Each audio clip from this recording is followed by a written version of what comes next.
Hello, I am Kodili-nye, the son of the wonderful. We are going to discuss in detail what we discussed earlier about the policy, the food security, and why some people discussing that the government of Anambra State has no real policy on ending the high rise of food prices in the state and to solve the hunger crisis that is fast enveloping the whole state.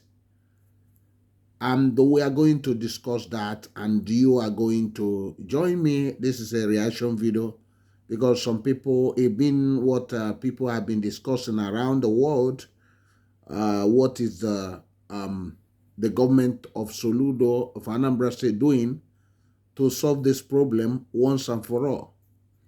Within 6 months or within this year to solve this problem that up to now they have not seen any seriousness on them about food security. They talked about these things, and we are going to discuss about the general, what is ongoing, and to regard to this. Stay tuned. Remember to share this video to your friends. Remember to also subscribe to this channel, and also come to the comment section. We discuss more as friends. No more sliding, but we discuss because our homeland must be the best, and it must be livable and prosperous, and our people must be alive to enjoy and to develop the land. Stay tuned.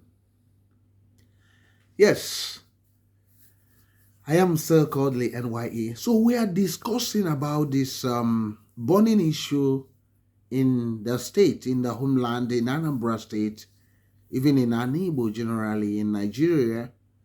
This food problem, food hunger everywhere. So, and many people are discussing what is Soludo doing. Some people were on the defensive and saying about coconut and palm tree revolution, and some of them don't understand that this is a future wealth Soludo is talking about. But how about now? How about now? And the now requires that people are saying that to the government of Anambra State, give us our daily bread.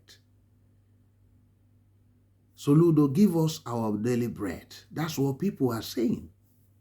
Because people has to have something to eat daily, feed the family. The little children need something to eat. The pregnant women need something to eat. Where would they get the food? Because they cannot afford the food. Where is the government? Because the government actually, knows about this problem, that this thing has started for some time now, and now it's escalating. So, and up till now, they have no concrete policy. Even what you are seeing is that the people don't even know who is the Commissioner of Agriculture, who is in charge of securing this, making sure that there's food security.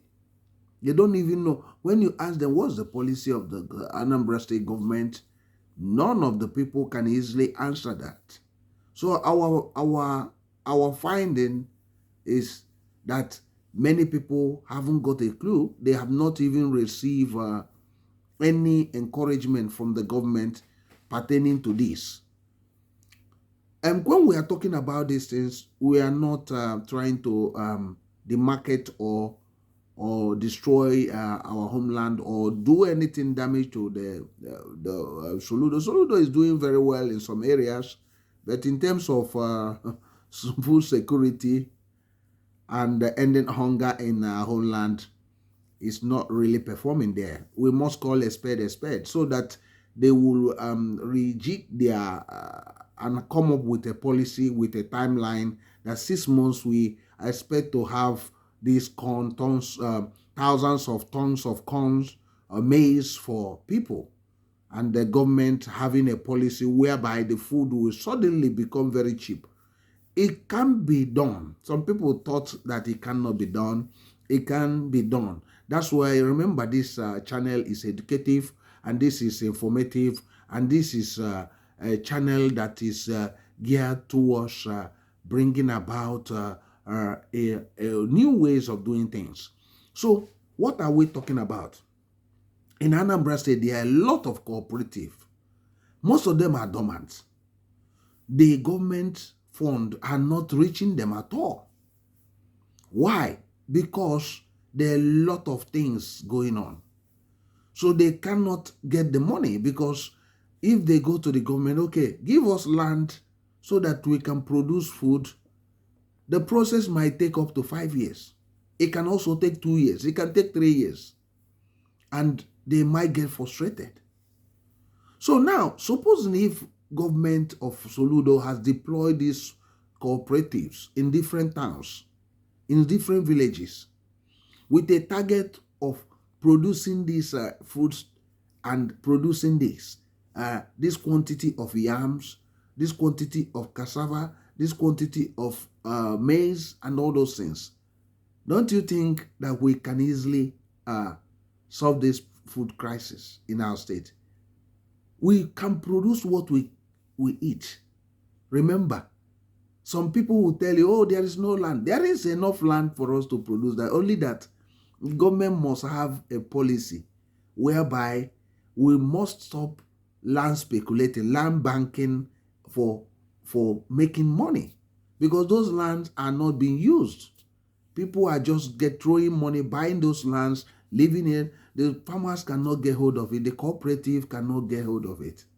So I think, for me, if I were to advise the governor of Anambra State, is that by now it should have been having land that are meant for agriculture in the state.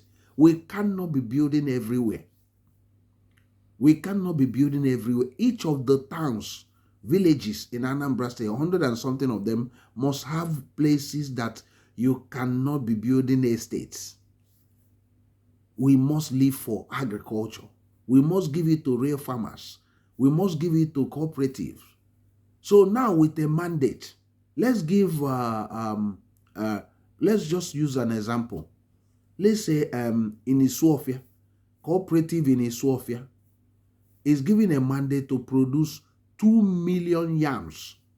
And there will be a buyback policy by the state government to buy those 2 million yams. Because remember, the government fund them by giving them bags to do those yams in the bag, and other implement the seed and all those things. Though the government might have a policy to buy off all those 2 million yam at the cost of maybe 400 naira or 500 naira. And now the government will now have a place that in different parts of the state whereby this food will be sold to the people, not for the marketers, but directly to the people at a rate that everybody can afford. That's how you do real agricultural intervention. That's the real subsidy. You do subsidy in food, and you do subsidy in education. These are real area that can increase the production level, because once you create this avenue, people will start, those cooperative and farmers will start working. They will start farming. They will now mean business. I'm just giving you a clue of what can be done. There are a lot of things we can discuss, but we don't want this video to be very long. Remember to share this so that they can listen, because I think they can learn. We need our homeland to move. We want the government of the day to succeed. We want Soludo government to succeed. That's why we are so passionate, because we don't want something I will. We want something with a timeline of 6 months. 6 months, 2 million yam produced, 4 million yam produced, 10 million yam produced. We don't want, oh, I'm going to do this in 4 years. And no. Because people are dying. People need food to sustain their life and their families. I am Kodili-nye, the son of wonderful. Remember to share this so that people will see this and also recommend it to the government. Remember the topic says, Soludo, give us our daily bread unless we die. Soludo, give us our daily bread. See you. Bye.